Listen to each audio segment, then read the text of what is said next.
Potatoes need no special introduction. Most of us eat them in one form or another at least once a day, 365 days in the year.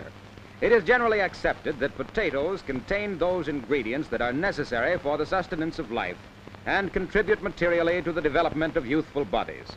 In fact, they have become such an accepted part of our daily menu that little thought is ever given to the special machines developed and the extensive research and educational programs conducted in order to bring them to our tables.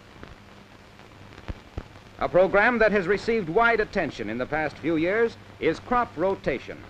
In order to safeguard against diseases, it is strongly recommended that alfalfa or some other legume crop be alternated with potatoes. Regardless of the previous crop, however, a good seed bed should be made before potatoes are planted.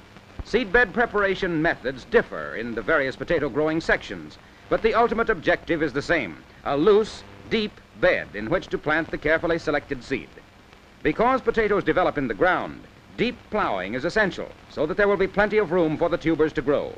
The ground should then be stirred before planting. A loose, cloddy soil gives the growing potatoes freedom to expand evenly, whereas a fine soil that will pack and become hard restricts their development and causes irregular formation. In some sections where soil erosion is not serious, plowing is often done the season before, and in spring, a tractor cultivator stirs up the fall-plowed ground. The teeth of the cultivator go to the bottom of the seed bed, loosening the soil to a depth of 9 inches. A power lift raises the teeth. The spring-tooth harrow is likewise a splendid tool for this purpose. The spring teeth reach down and break up the soil, making a loose seed bed. The automatic latching device holds the teeth to any desired depth. The operator merely backs the tractor until the lever ratchet goes into the desired notch, and then, as the outfit moves forward, the teeth go into the ground to the controlled depth. A pull on the latch rope, and this same lever releases the teeth to clear out trash or to pull out at the end of the field. The disc harrow is another tractor-drawn tool that does a thorough job of loosening up the soil, particularly where a surface crust has formed. Potatoes are planted at various depths, depending upon the soil and the method of cultivation that is to be used. Good potato land is capable of yielding a crop that is too valuable for a careful owner to be willing to use anything but the most accurate, up-to-date planter. A potato planter is not an ordinary machine. It must be extremely accurate, or the crop yield will be greatly affected. The revolving arms have needle-shaped picks that take up the seed a piece at a time. The seed is pressed onto the picks gently but firmly by these concave-shaped arms operating under spring tension. Any size of seed can be planted accurately, for there are 3 different sizes of interchangeable picker heads. One picker head cannot handle various sized seed pieces any more than a corn planter with only one seed plate could plant all varieties and sizes of corn.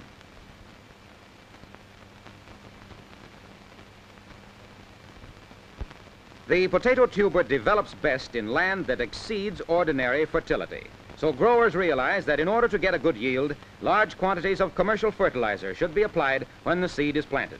The McCormick Deering planter is designed to deposit just the right amount of fertilizer for each hill, and yet distribute 100 to 3,000 pounds per acre.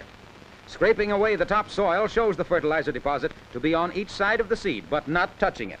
This accurate placement of the fertilizer prevents damaging the seed and provides the greatest possible return from each dollar invested in fertilizer. Weeds are quick to grow after planting and continue to be a menace until the tubers have taken form and the potato plant almost completely shades the soil. This weeder mulcher is an ideal tool to kill the weeds during early growth of the potato plant. The light spring teeth with pencil-like points uproot the young weeds and at the same time thoroughly mulch the soil with no damage to the potato plants. The weeder mulcher is easily transported, even through narrow places. It's not necessary to change a single bolt, nut, or cotter pin. Simply pull the mulcher endwise with the teeth raised, and it locks in position for transporting. During the growing season, a lot of attention must be given to cultivating and spraying potato plants. Cultivate early and continue until the potato tubers have developed. It's a mistake to cultivate only when the plants are small and then quit in favor of other farm work, because weeds will take root and retard potato development. Later, cultivating to kill the deeply rooted weeds starts a second growth of the potato, resulting in a rough, knobby, and less valuable crop. Farmall outfits speed up cultivating so that the ground can be worked as often as necessary to keep out the weeds and still have plenty of time for other jobs.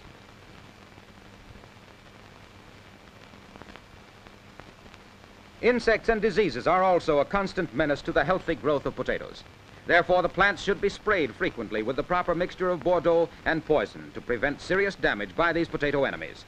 Thoroughly spraying 10 rows at once, this Farmall outfit covers a lot of plants in a short time. Some growers spray as many as 10 times during the growing season.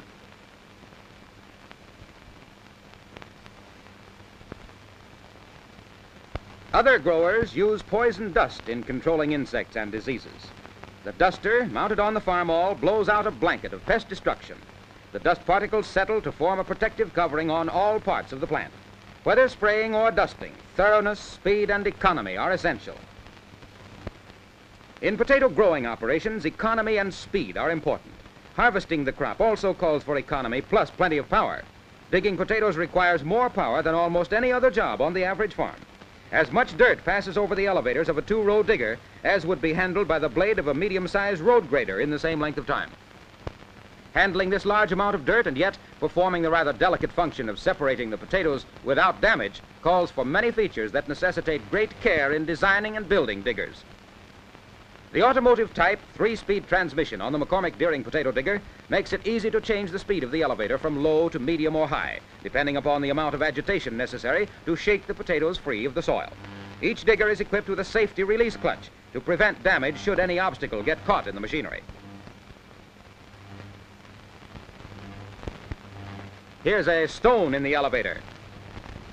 The operator stops and shifts gears to reverse the elevator, releasing the stone. Now, that's easy. Now he shifts to forward gear and is ready to go again.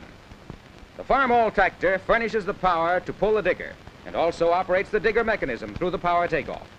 14 acres of potatoes can be dug in a day with this outfit. As the outfit moves along the rows, a continuous load of dirt, tops, and potatoes is delivered from the shovels to the elevators. The agitation of the elevator links sifts the dirt through, leaving the potatoes to roll back over the end aprons. The deflectors on either side of the rear aprons leave the potatoes in a row, ready to be picked up.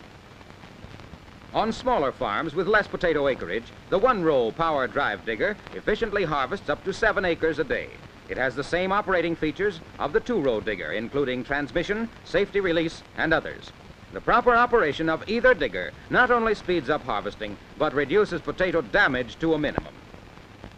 Considerable effort is being made to establish the practice of marketing only the better potatoes for consumer use. The small and damaged potatoes are marketed for making commercial alcohol or other chemical uses. Some sections of the country have long enjoyed a reputation for good quality potatoes due to the adoption of this practical marketing plan. The modern motor truck has replaced the joggling wagons in transporting the potatoes safely from field to warehouse. As the truck pulls up to the warehouse, ready hands make quick work of emptying the potatoes onto the conveyors. In the warehouse, they are carefully graded for size before starting on the journey that brings them to our tables.